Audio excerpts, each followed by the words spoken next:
E aí, pessoal, tudo bem com vocês? Bom, o professor José Neto aqui novamente e agora estamos entrando na nossa última aula. É isso aí, pessoal. Nossa última aula é hoje, né? Vou sentir saudade de vocês. Não vai não! Sentir saudade de formular essas aulas. Mentira! Mas nós vamos então finalizando agora com população, meio ambiente e desenvolvimento. Tá? Uma aula curta que vai retomar alguns dos conceitos que a gente já trabalhou, alguns dos autores, né, que a gente já trabalhou também, como Marx, como Malthus, agora acrescentando Ricardo. E o texto que a gente tem é o do Harvey, População, Recursos e a Ideologia da Ciência, um texto da década de 80, 1981, tá? Que deve ter aí algumas dificuldades de leitura, entra muita questão filosófica, entra muita teoria mais pesada também, mas com o acompanhamento desta aula vocês vão entender basicamente. Então, vamos lá, simbora! Quando Harvey ele inicia o texto, ele fala então sobre uma suposta neutralidade da ciência. Por que ele faz esse debate? Porque ele começa então a questionar um movimento, que é um movimento, né, da ciência hipotético-dedutiva, né, da ciência mais empirista, que diz o seguinte: o pesquisador ele não deve se envolver com o objeto da pesquisa e ele também não deve tomar posição. E o Harvey diz o seguinte: será mesmo que o teórico ele não deve tomar posição? Por quê? Porque, de certa forma, todo cientista, todo teórico, todo pesquisador, ele acaba tomando uma posição, muito embora ele diga que ele não está fazendo isso. Como faz, por exemplo, o Malthus em favor da classe aristocrática, como faz também David Ricardo em favor da classe industrial, tá? E como faz o Marx em favor dos trabalhadores. Então, a tomada de posição, ela não é algo que atrapalha a pesquisa, né? O que atrapalha a pesquisa é às vezes, você dizer que não está agindo ideologicamente, quando na verdade você está. Talvez isso aí atrapalhe mais ainda. Então, ele começa falando do Malthus. Ele diz que o método adotado pelo Malthus é empírico, mas nem sempre as reflexões empíricas elas expressam a realidade. O que é empírico? Não sei. É aquilo baseado nos dados, né, nas estatísticas, daquilo que é observável empiricamente. Tá? Malthus introduz o debate sobre a demanda efetiva, quando afirma que ambos, capital e população, podem ser ao mesmo tempo e por um período de grande duração redundante, comparados com a demanda efetiva para produzir. A demanda efetiva, a gente fala demanda, é como se houvesse uma procura. Né? Nós temos então a oferta de um lado e a demanda por outra, procura. Para Malthus, né? Lembram daquele gráfico que a gente viu lá na nossa primeira aula? Não tô lembrado, não. Que fala sobre o crescimento geométrico, crescimento aritmético. Nunca nem vi. Que dia foi isso? Então, ali nós temos uma ideia mais ou menos de como é essa ideia de Malthus. Para Malthus existe uma demanda que é efetiva, ou seja, é uma demanda que de fato ela pode ser suprida pela quantidade de alimentos existentes. Tá? E existe uma demanda que ultrapassa isso aí, que vai chegar então à superpopulação. Então, Malthus criticava o consumo conspícuo por parte da classe dos proprietários de terra. Segundo ele, seria o insaciável apetite por bugigangas e quinquilharias. Né? Aquela ideia dos proprietários de terra de acumular ouro, de acumular metais. Tá?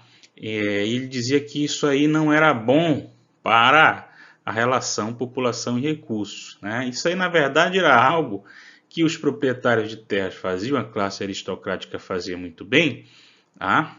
para justamente ostentar a riqueza, só que isso mexia um pouco com a teoria malthusiana, porque o Malthus meio que dizia: "Epa, vocês estão fazendo um negócio aqui um pouco errado, que não é para fazer isso não, porque como é que eu estou dizendo que tem mais população que recursos, vocês ficam aí gastando esse recurso à toa com essas bundigangas de vocês, com essas quinquilharias de vocês, tá?"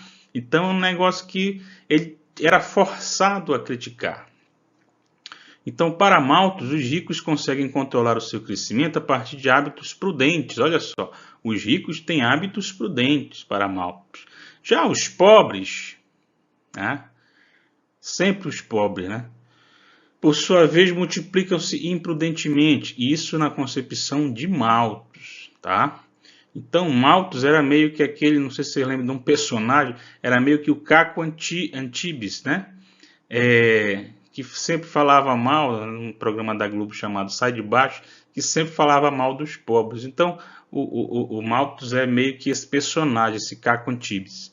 Então, há, portanto, uma lei da população para os pobres e outra lei da população para os ricos, ou seja, os pobres não têm que se multiplicar, né? Não têm que consumir, por isso são relegados à pobreza. Já os ricos não, os ricos, por eles terem hábitos prudentes, mas óbvio que os ricos vão ter hábitos, né, que eles vão considerar prudentes, porque isso é, então, algo que fortalece a sua posição de classe, né, do Malthus, eu estou falando do Malthus, tá? Então, para o Malthus e para a classe dos proprietários de terra, que era a classe que ele representava, isso era muito conveniente, tá? Bom, já David Ricardo, que é outro teórico importante do século XIX, ele aceitava, né, as posições de Malthus aí, né, a grande parte das posições do Malthus ele aceitava, ele concordava, porque isso também era conveniente para ele, muito embora o David Ricardo fosse representante já da classe burguesa, da classe, né, industrial, tá? Diferente do Malthus, que representava a classe dona de terras, a classe aristocrática. Bom, Ricardo não era um empiricista, né? Ele baseava seus modelos teóricos para desenvolver suas formulações, então ele era um pensador normativo, ou seja, ele não se baseava apenas nos dados, né, brutos, os dados que estavam lá, ele pensava, ele articulava modelos. O David Ricardo usou os argumentos de Malthus para justificar suas teorias sobre a regulação de salários. Então, olha só como foi conveniente para Ricardo a teoria malthusiana, porque, segundo o Ricardo, se nós tínhamos uma quantidade muito grande de trabalhadores, olha a lei da oferta e da procura, né, David Ricardo. Se nós tínhamos uma quantidade muito grande de trabalhadores, os salários então tenderiam a baixar. Se você tivesse, então, uma pequena quantidade de trabalhadores, os salários seriam altos. Olha só a ideia, né? Como bate, tá? Mas nem tanto assim.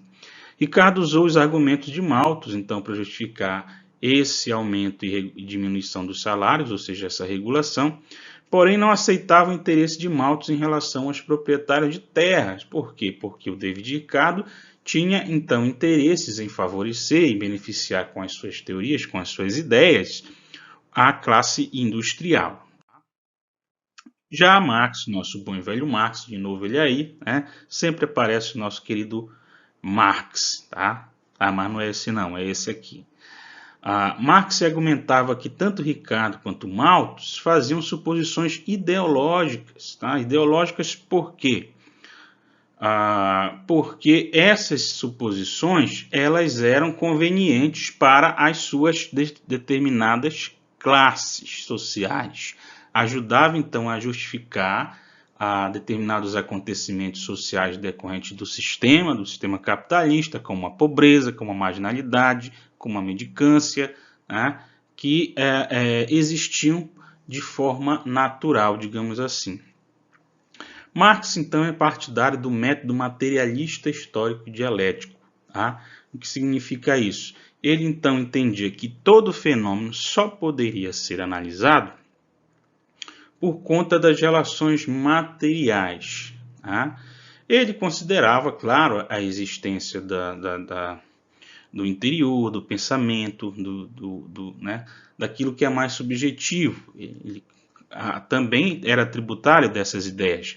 Mas, segundo Marx, o que é mais importante na vida social e cotidiana, aquilo que mobiliza realmente as pessoas, são as condições materiais da sua existência.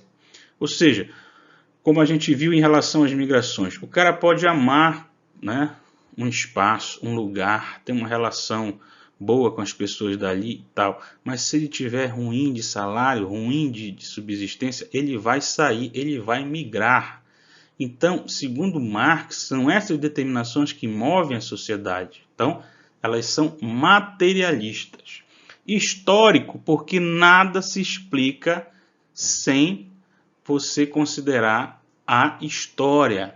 Todo fenômeno que você se põe a analisar, você tem que analisar pelo um prisma histórico. Se eu vou analisar uma cidade, eu tenho que perceber então como que essa cidade se desenvolveu ao longo da história. E assim com vários outros acontecimentos e fenômenos, tá, da nossa realidade.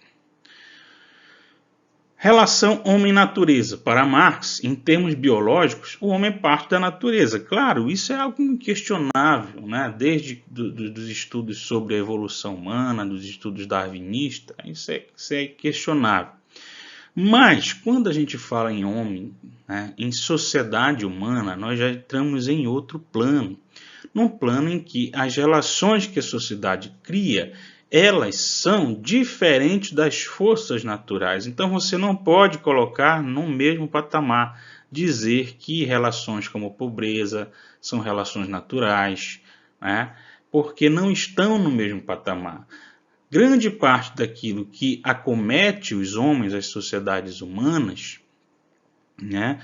Como as relações de subjugação, a pobreza e a riqueza, a marginalidade de certos grupos sociais, a exclusão social, a segregação, tudo isso é fruto de relações sociais, de relações tecidas pelos homens. E como tal, essas relações, então, elas podem ser modificadas. Elas podem ser modificadas, então, pelo próprio movimento da sociedade, pelas próprias decisões que os homens tomam, né, entre si, ainda que essas decisões sejam contrárias a de outros homens, né? Então, quando Marx pensou isso, ele pensou também em um sistema de dominação e da necessidade de que as pessoas escapem, né, ou pensem, pelo menos, na possibilidade de escapar desse sistema de dominação. E não apenas ficar reproduzindo isso. Qualquer coisa que alguém fala, você diz, mas você tem que entender que se não tiver o empresário, não tem emprego, né? Como se fosse o trabalhador que precisasse do empresário para viver, e não o empresário que precisasse do trabalhador para ser rico. Tá? Quando eu falo de rico, eu não estou falando do vendedor da esquina, do dono da padaria. Eu estou falando desse sistema exploratório, mega exploratório, que existe na sociedade. Tá? Então, população e recursos para Marx. Então, para Marx, as limitações dos recursos poderiam ser reduzidas pela mudança tecnológica. Tá? Então, quando a gente fala, né, quando a gente pensa, por exemplo, que as máquinas elas geram desemprego, né, pelo fato delas substituírem um trabalhador, então você pode pensar o seguinte, bom, isso é ruim, não é? É ruim, mas só é ruim porque nós temos uma sociedade em que, se aquela máquina substitui aquele trabalhador daquele ramo de atividade, ele não tem mais o que fazer, ele está lascado. E ninguém é por ele. O Estado não é por ele, o empresário não é por ele. Né? Ele está lascado. Por quê? Porque no nosso sistema capitalista, ninguém se preocupa de fato, ou o sistema, né, não se preocupa de fato, com a condição de vida das pessoas, ensina a obtenção de lucro. Se você vê, por exemplo, por um outro ângulo, você vai perceber que, na verdade, essas máquinas elas poderiam ser excelentes formas e mecanismos para reduzir a nossa jornada de trabalho, né?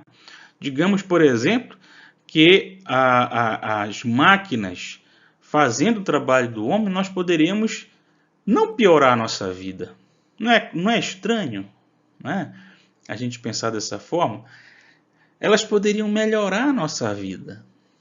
Mas é justamente por estar atrelado a um processo de exploração em que algumas poucas pessoas conseguem ter uma grande quantidade de recursos, então acaba gerando problemas para aqueles que não são providos desses recursos, tá? Então, os seres humanos estão em posição de criar a natureza mais do que simplesmente alterá-la. Hoje, com os avanços na biotecnologia, por exemplo, nós não podemos nem falar que nós estamos apenas modificando a natureza. Nós estamos ao passo de criar, ou já estamos criando, outras naturezas, tá? Inclusive biológicas. Muitos dos medicamentos que a gente toma, produtos que a gente consome, já há inclusive até propostas, experimentos relacionados, por exemplo, à criação de órgãos humanos funcionais, como pele, como rim, tá? Criados em laboratório. Há inclusive, né, propostas e ideias de criação de carne sintética. Inclusive já está sendo produzido e pode ser uma realidade no futuro. O que é a carne sintética? É a carne que não vem do animal, ela é produzida em laboratório, cultivada em laboratório. Imagina um negócio desse, né? No futuro as pessoas vão comer carne semelhante à carne de gado, mas que não vem do gado, tá? Hoje pode parecer absurdo, né? Pode parecer estranho, mas no futuro, né? Talvez não muito próximo, mas no futuro a gente tenha isso sendo comercializado em grande quantidade. Então tem a questão da mais-valia, né? Que a gente já estudou, então não adianta estar retomando, mas apenas para a gente lembrar aqui da mais-valia, do exército industrial de reserva, que seria o quê? Seria aquela parte da população que não é utilizada no processo produtivo, tá?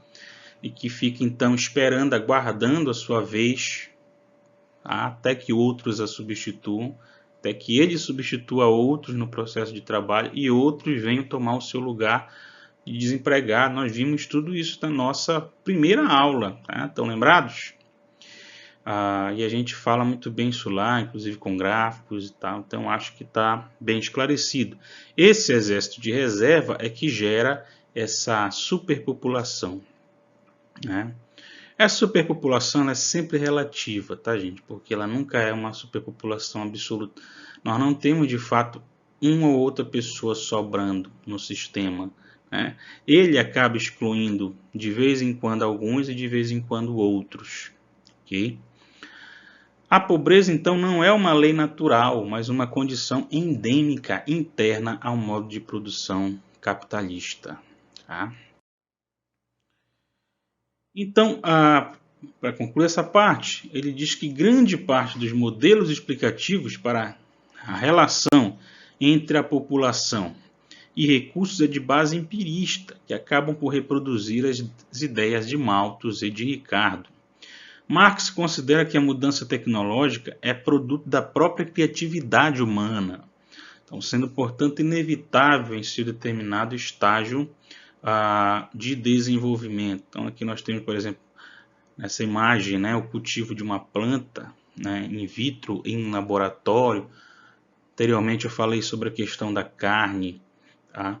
Então, a tecnologia ela não deveria surgir para tornar as nossas vidas mais difíceis. Ela deveria ser usada para tornar as nossas vidas melhores e mais práticas, né, mais funcionais e com mais qualidade. Nós deveríamos, então, estar preocupados com coisas talvez mais importantes, em melhorar o progresso científico, o progresso social, as artes, a música, né?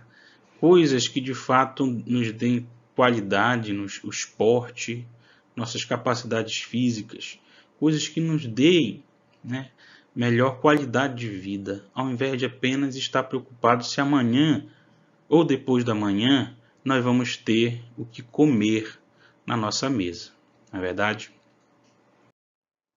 Então, há algumas implicações políticas da teoria da população dos recursos. Tá?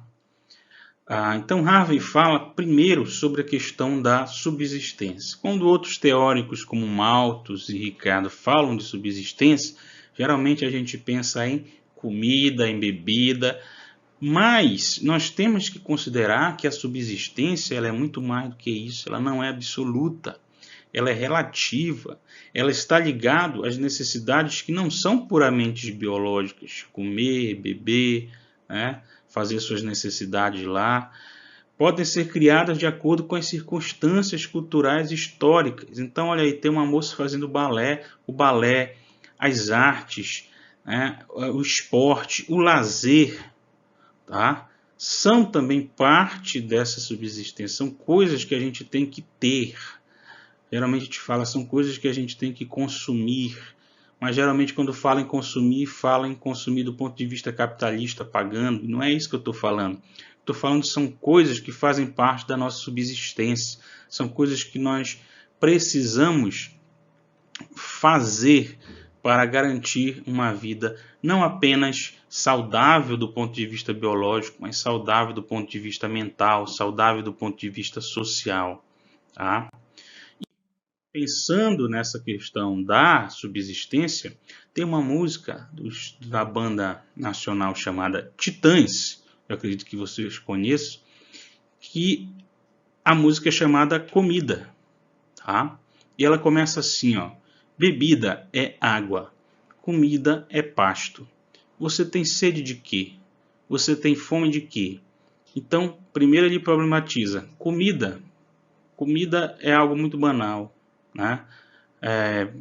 Pasto é comida, comida do gado, por exemplo. Bebida, água é bebida, tá? Então são questões que são muito básicas. Para além disso, você quer o quê? Você tem sede de quê? Você tem fome de quê? Além de comida e de bebida, biologicamente falando. A gente não quer só comida, a gente quer comida, diversão e arte. A gente não quer só comida, a gente quer saída para qualquer parte. A gente não quer só comida, a gente quer bebida, diversão, balé. A gente não quer só comida, a gente quer a vida como a vida quer. A gente não quer só comer, a gente quer comer e quer fazer amor, claro, né? E a gente não quer só comer, a gente quer prazer para aliviar a dor. A gente não quer só dinheiro, a gente quer dinheiro e felicidade. A gente não quer só dinheiro, a gente quer inteiro e não pela metade. Então, essa música ela expressa muito sobre essa questão do que é a subsistência hoje, digamos assim. É um pouco disso que o Harvey está falando no texto dele, tá? Em relação a recursos, olha só que interessante aqui. Quando a gente fala de recursos, geralmente, né, a gente pensa em minério, recursos minerais, né? Recursos, a gente fala de terras agrícolas, são recursos importantes também. Mas quando a gente fala de recursos, não são materiais disponíveis na natureza que podem ser transformados em coisas úteis para os homens, tá? Mas corresponde a um estágio de desenvolvimento técnico, cultural e histórico particular. Os recursos não são, portanto, naturais, são recursos sociais. E outra coisa, gente, não adianta ter o minério, não adianta ter a terra, não adianta ter a água, se você não tem, talvez, o recurso mais importante, que é o homem, mas não o homem em si como presença física, como um animal, como um cachorro, como um boi. É o homem em sua plenitude, principalmente seu conhecimento, tá? Então, quando houve, por exemplo, a última eleição para presidente no Brasil, se falava muito em grafeno, como um recurso importante para exportar. Mas se falava pouco, por exemplo, né, pelo menos do que nós temos hoje na nossa nosso executivo, sobre o quanto que se investiria em conhecimento, em universidades, na escola pública, né, no ensino, na matemática, física e química, na geografia. Isso é o mais importante. E eu trouxe para vocês aqui uma imagem que é de um rapaz, de um garoto. Inclusive tem um filme sobre esse garoto na Netflix chamado O Menino que Descobriu o Vento. Assistam.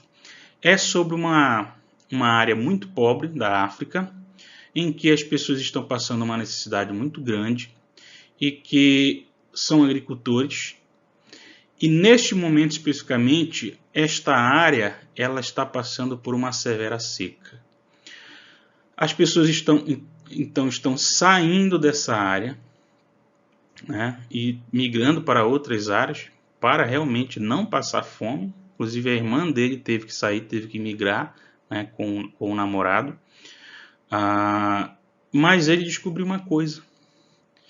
Ele, a partir de um dínamo de uma bicicleta, ele conseguiu, né, vocês podem ver aí atrás dele, tem um moinho de vento, um sistema que gera a eletricidade, né, a partir do vento. Então, por isso que o nome do filme é O Menino que Descobriu o Vento. E ele, com isso, ele conseguiu mobilizar a comunidade dele, né, ele conseguiu fazer com que a comunidade acreditasse nele, a partir de livros que ele conseguia na biblioteca da escola, que seria possível, então, movimentar uma bomba d'água com esse gerador elétrico a partir do vento. E ele conseguiu. Ele conseguiu, então, tirar essa água e com essa água produzir, e ele não teve que migrar. Então, não adianta ter a água, não adianta ter um solo cultivável, e não adianta também ter só as pessoas. Nós precisamos do conhecimento, que talvez seja o recurso mais importante que um determinado local pudesse ter. Tá bom? E a escassez também não é algo inerente à natureza, né? Como se vê aqui nessa foto de uma pessoa numa área, né, extremamente árida. Tá? Pode ser no Brasil, pode ser no mundo. Mas também a escassez quer dizer que são coisas criadas pela própria atividade humana, geradas artificialmente. Por exemplo, a escassez de lotes urbanos que se gera artificialmente, né? Como aqui presente nessa foto. Assim como a escassez de vagas na universidade. E eu trouxe essa foto aqui de 3 pessoas, jovens negros, para problematizar o seguinte: por quanto tempo nós tivemos no Brasil uma universidade que praticamente só entravam pessoas brancas, tá? E de classe média, inclusive em cursos como medicina, como direito, enfim. E como que isso mudou nos últimos 10, 15 anos? Hoje nós temos uma quantidade de professores na universidade que são negros, de intelectuais, né, que são negros, que vieram a partir das cotas, tá? Que só vieram porque houve então a política de cotas. Então isso também era uma forma de escassez, que mais tarde ela foi mais ou menos reduzida, porque ainda há um déficit muito grande, considerando que grande parte da população é de negros e pardos no Brasil. Tá? Só para falar um pouco aqui sobre essa escassez, que essa escassez não é apenas baseada em questões naturais, mas em questões sociais. E algumas dessas são, inclusive, artificializadas por populações que desejam interesses econômicos, como acontece aqui, por exemplo, em relação aos terrenos com a especulação imobiliária. Algumas pessoas na cidade geram a escassez propositalmente para aumentar os preços dos terrenos. Tá? Então, explicando também que isso é um fenômeno muito mais social do que natural. Tá? E aí o Harvey chega então a 4 questões. Poderíamos então dizer que existe gente demais no mundo, mas também poderíamos afirmar que 1. podemos mudar os fins que temos em mente e alterar a organização social da escassez. Ou seja, você primeiro pensa, tem gente demais, mas não pensa nas questões fundamentais, né? Que são, mudar os fins que temos em mente e alterar a organização da escassez. 2, mudar nossas avaliações técnicas e culturais sobre a natureza, ou seja, pensar na natureza muito mais dos potenciais que ela pode nos dar do que realmente sair por aí destruindo, cortando árvores, é um dos fatores relacionados a isso, tá? 3, mudar nossa visão em relação às coisas a quais estamos acostumados, tá? Nesse momento de pandemia, por exemplo, nós mudamos muitos dos nossos hábitos, mas por uma questão muito mais forçada, e alguns nem querem mudar. Mas pense na quantidade de coisas no nosso mundo, na nossa vida, nós poderíamos mudar também, garantindo melhor a existência de recursos para todas as pessoas. Mas eu não estou dizendo que isso é algo que tem que partir apenas individualmente. Eu vou tomar menos banho por conta, né, de não gastar muita água. Isso e aquilo. Não é apenas isso, muito embora isso seja importante. Mas é também você articular isso de forma social. E evitar o desperdício, por exemplo, em termos muito mais elevados, em termos da indústria. Né? A indústria é o setor que mais desperdiça, né? A agricultura também é o setor que mais desperdiça. Tá? E também podemos procurar alterar os nossos números. Tá? Segundo Harvey, o ponto 4 é o mais considerado na economia capitalista, porque o capitalismo ele tenta se manter. Então ele força no 4, alterar os números, alterar os fatores, os valores, né? As quantidades, né, do que é consumido, né, do que é extraído da natureza, do que é desperdiçado. Então, quando se fala muito em sustentabilidade, geralmente é um pensamento que vai muito mais nessa alteração numérica do que na alteração mesmo de hábitos ou na alteração social, tá? Por isso que, apesar dos avanços da ideia de sustentabilidade, nós temos ainda poucos resultados práticos quando a gente tem um pensamento de sustentabilidade, mas em uma sociedade que é extremamente desigual. Como é que isso vai funcionar? Não vai funcionar, tá? Nós temos que pensar primeiro em como tornar a sociedade mais igualitária, né? E depois, talvez a questão da sustentabilidade ela entre como uma forma mais natural, tá? Ou mais social, desculpem. Então, de certo modo, falar sobre uma superpopulação ou sobre a escassez de recursos significa dizer que alguém está sobrando. Eu estou sobrando? Será? Você está sobrando? Você que está me assistindo aí? Esta família que está com a panela vazia está sobrando? Este menino que está comendo um pão sujo está sobrando? Esta mulher que olha para o horizonte sem perspectivas, talvez tenha perdido o emprego, talvez esteja sozinha, talvez esteja, né, passando por uma crise em função desse mundo que nós vivemos. Ela está sobrando? Quem está sobrando? Na verdade, ninguém está sobrando. Tá? O que está acontecendo é que nós vivemos em um mundo extremamente desigual e nós temos que agir, né, em reunir forças para lutar contra essa desigualdade em que nós vivemos. Tá bom?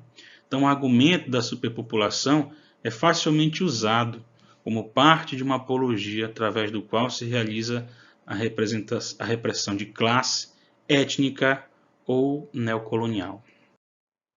Bom, chegamos ao fim da nossa aula. Então, foi muito bom estar com vocês nesse tempo e façam seu comentário no fórum. Não esqueça de fazer o seu comentário. E a gente, se por um acaso alguma coisa ficou faltando, né, você pode nos ajudar também, colocando isso na sua aula gravada lá, tá? E a gente vai aprender também com vocês, tá bom, gente?